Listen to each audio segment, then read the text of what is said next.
అధిక బరువుతో బాధపడుతున్నారా? వెనిలాస్ వెయిట్ లాస్ డైట్ ప్లాన్ తో ఇంటి దగ్గర నుంచి హెల్దీగా బరువు తగ్గండి. ఎవరు కొడితే దిమ్మ తిరిగి మైండ్ బ్లాక్ అవుతుందో వాడే పండుగాడు. ఎవరు మాట్లాడితే బ్లాంక్ అయిన మైండ్ కూడా ఓపెన్ అవుతుందో మా మగజాత ఆని ముత్యం. హాయ్ శేఖర్ భాష. ఎలా అనిపించింది 2 weeks Bigg Boss? Nikhil, Abhay, Sonia, Prerana, Yashvi వీళ్ళందరికీ ముందే మగాళ్ళు కూడా తుతురీలే ఆవిడ ముందు. ఈ అబ్బాయి చెప్పేదంతా నిజమా అబద్ధం? అసలు ఆత్మాభిమానం చంపుకుంటున్నారు. సో బిగ్ బాస్ రెమ్యునరేషన్ అంతా శేఖర్ భాష పెద్ద కొరియోగ్రాఫర్ జానీ మాస్టర్. ఆమె మైనర్ గా ఉన్నప్పటి నుంచి కూడా లైంగికంగా వేధిస్తున్నాడు అని చెప్పేసి ఆమె ఒక కేసు పెట్టింది. ఈరోజు శేఖర్ భాష వాయిస్ ఆమె కోసం మాట్లాడటానికి ముందుకు వస్తుందా? జానీ మాస్టర్ కనుక తప్పు లేదు అని తెలిస్తే ఆయన కోసం ఖచ్చితంగా పోరాడతాను. ఈ అమ్మాయి కోసం నేను వెళ్ళాల్సిన అవసరం లేదు, రోషన్ కూడా వెళ్తాడు. న్యాయం ఇటువైపు ఉంటే అటువైపు ఉంటుందండి. మీడియా అనేది ఒక బ్రాడ్ స్టేట్మెంట్. అది జనం బయట అనుకోవటమే మీడియాలు కేవలం కల్పితాలు, కథలు అల్లటం పని. మా పని అది కాదు. అసలు వచ్చిన న్యూస్ మీద మేము కేవలం ఆ న్యూస్ మాత్రమే ప్రజెంట్ చేస్తాం. ఒక అమ్మాయి బాధను చెప్పుకుంది, ఆ అమ్మాయి బాధను మాత్రమే ఇప్పటి వరకు అన్ని న్యూస్ ఛానల్స్ లో చూపించారు. ఇది కేవలం నిజం కాదని రేపు జానీ మాస్టర్ వచ్చి మాట్లాడినా కానీ మళ్ళీ దీన్ని కూడా చూపిస్తారు. రెండు వైపులు ఉంటుందండి. Hi hello, welcome to Suman TV. నేను మీ రోషన్. ఎవరు కొడితే దిమ్మ తిరిగి మైండ్ బ్లాక్ అవుతుందో వాడే పండుగాడు. ఎవరు మాట్లాడితే బ్లాంక్ అయిన మైండ్ కూడా ఓపెన్ అవుతుందో మా మగజాత ఆని ముత్యం. హాయ్ శేఖర్ భాష. ఎలా ఉన్నావు శేఖర్? Fine fine. నిజంగా నేను చూసినప్పుడు చాలా చాలా చాలా హ్యాపీగా అనిపిస్తుంది. మగజాత ఆనిముత్యాలు మొత్తానికి కూడా అదే మగవాళ్ళ కోసం ఒక నిలబడ్డాడ్రా అనిపించింది. బిగ్ బాస్కి వెళ్ళక ముందు రాజ్ తరుణ్ విషయం కావచ్చు. అంటే ఇన్నాళ్ళు ఎక్కడికి వెళ్ళిపోయాడు ఈ శేఖర్ భాష ఆర్జే బీజీ కానీ అక్కడే అయిపోయాడు. ఇంత ఉందా మనోడి దగ్గర విషయం అనేది ఈ మధ్య తెలిసింది. ఎస్, అది ఒక అందుకు మంచిగా అనుకోవచ్చు. సో అదంతా పక్కన పెడితే తర్వాత మాట్లాడుకుందాం దాని గురించి. ఎలా అనిపించింది 2 weeks బిగ్ బాస్ లోపల హౌస్లో? ఎలా ఉండాల్సిన శేఖర్ భాష అలానే ఉన్నాడా, లేకపోతే లోపల అలా ఉండాల్సి వచ్చింది ఆర్టిఫిషియల్ గా? లేదు, హ్యాపీ జర్నీ మొత్తానికి.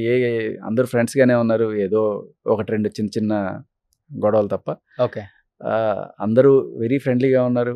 వచ్చేటప్పుడు కూడా అందరూ తెగ బాధపడ్డారు వస్తున్నందుకు. అండ్ పంపించి బాధపడ్డారా లేకపోతే? లేదు, అంటే వాళ్ళకి ఏదో ఒక చిన్న కోణంలో ఎక్కడో స్వార్థం ఉండుండొచ్చు. వీడు వెళ్ళిపోయాడు కదా, మనకి ఇంకా పోటీ తక్కువ ఉంటుంది అని అనుకుండొచ్చు. కానీ బట్ జెన్యున్లీ దే ఫెల్ట్ ఒక ఎమోషన్ వెళ్ళేటప్పుడు అందరూ బాధపడ్డారు. ఇక జర్నీ యాజ్ యూజువల్ బిగ్ బాస్లో నాకు పెద్ద కష్టమేమి ఉండకుండా నల్లేరు మీద నడకలాగానే ఉండింది. సెకండ్ వీక్ మాత్రం ఎప్పుడైతే వీళ్ళు ఈ ఫుడ్ ఛాలెంజ్లు అని చెప్పి తీసుకొచ్చి మొత్తం ఆఖరికి ఉన్న ప్రోటీన్ పౌడర్ కూడా తీసుకెళ్ళిపోతే ఉన్న ఏకైక వెజిటేరియన్ నేను అక్కడ. సో కొంచెం కష్టమైంది నాకు. వెజిటేరియనా? అంటే converted vegetarian. Okay, converted vegan. అసలు ముస్లిమ్స్ అంటేనే కాదు, నేను పెట్టుకున్న పేరు అంతే. అంతేనా? మీరు ఒరిజినల్ గా హిందూ? నేను అసలు నాకు I don't want to say the religion ever అనేది. Let it be like that. అంతే. శేఖర్ భాష అంతే. కానీ శేఖర్ భాష నువ్వు ఉందే ఇంత బిగ్ బాస్ లో పోన్లే 2 weeks ఉండి వెంటనే వచ్చేసావు. ఇంతలో ఎంత తగ్గావు? నేను యాక్చువల్గా 63 కిలోలు ఉండే ఫస్ట్. అక్కడి నుంచి ఈ రాజధాని ఇష్యూ మొదలైన తర్వాత తిరుగుడే అయిపోయి దాదాపు ఒక 54, 53 ఆ స్టేజ్కి వచ్చేసా. అక్కడి నుంచి బిగ్ బాస్కి వెళ్ళి వచ్చిన తర్వాత వాళ్ళ పొద్దున్నే చూసుకున్నా వెయిట్ 51. 63 నుంచి 51కి వచ్చావు. నేను ఉండాల్సింది 70-75 ఉండాలి నీ హైట్కి. సో లోపల ఫుడ్ ఉండదు సరిగా. పర్లా, ఫుడ్ లేకపోయినా పర్లా, కానీ బాడీకి కావాల్సిన కొన్ని ఉంటాయి, లైక్ ప్రోటీన్స్, విటమిన్స్ రెగ్యులర్గా పడుతుంటే మనం you can stay for long. ఈ సప్లిమెంట్స్ కూడా లేకపోతే కష్టం అయిపోతుంది. ఓకే, 12 kgs తగ్గావు బాగా. But energy is good. నేను ఒకటైతే గమనించాను, ఇంతకుముందు ఉన్న చిన్న చిన్న నడుము నొప్పులు లేకపోతే అలసట్లు అన్నీ వెళ్ళిపోయినాయి.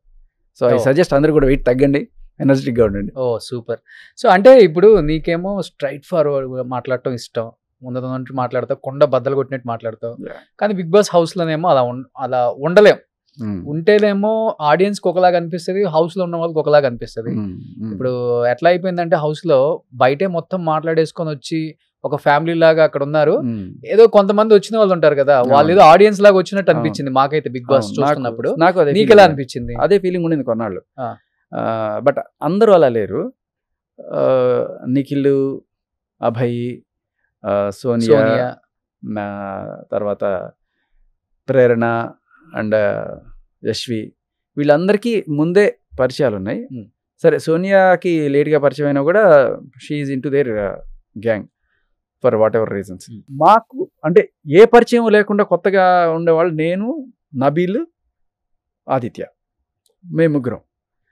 సో మేము సరే వాళ్ళతో ఎప్పుడైనా సరే కలవడానికి ట్రై చేసి హాయ్ హలో అని తెప్పించి ఇక మాతో ఏదో ఫార్మాలిటీగా ఒక సెకండ్ మాట్లాడిన తర్వాత చెప్పరా అని చెప్పి వాళ్ళు మా బావ అనుకుంటూ వాళ్ళ ఇది ఉండేది.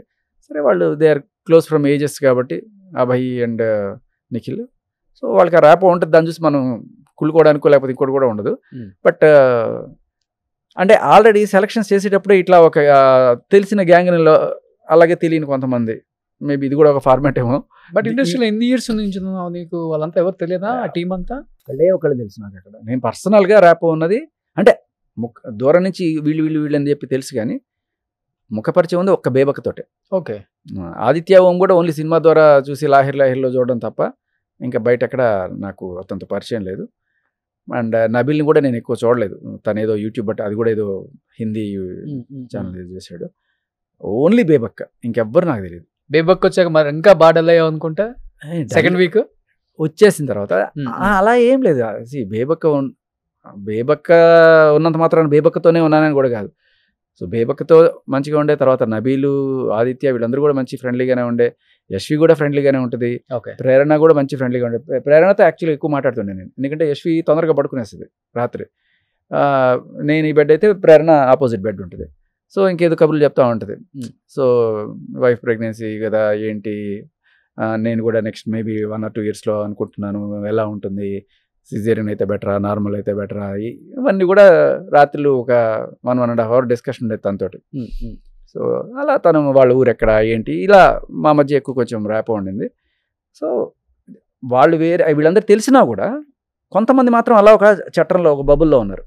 యశ్వి స్పీక్స్ గుడ్, కాకపోతే యశ్వి అప్పుడప్పుడు అలా డల్ అయిపోయి ఎక్కడో ఉంటుంది. ప్రేరణ అలా ఉంటుంది, ఆల్వేస్ యాక్టివ్గా ఉంటుంది, ఆల్వేస్ కనెక్టింగ్గా ఉంటుంది. సో ఎప్పుడైనా డల్గా ఉన్నప్పుడు ఏంటి చీఫ్ ఎందుకు డల్ అయిపోయావు అని చెప్పి నేను వచ్చి కాసేపు మాట్లాడుతుంటాను. సో ఎవరితో ర్యాపో లేకుండా లేదు. ఓన్లీ ఈ సోనియా అనే ఎవరైతే ఆవిడ మాత్రం ఒక చిన్నోడా పెద్దోడా అబ్బాయి నిఖిల్ అదే వీళ్ళు తప్ప నేను ఇంకా వేరే వాళ్ళతో ఎక్కువ పూసుకోను. ఓకే, పూసుకోకపోయినా ఫ్యామిలీ మెలో డ్రామా, కాకపోతే ఒక చిన్న మంచి వైబ్రేషన్ కాదు అది. ఓకే.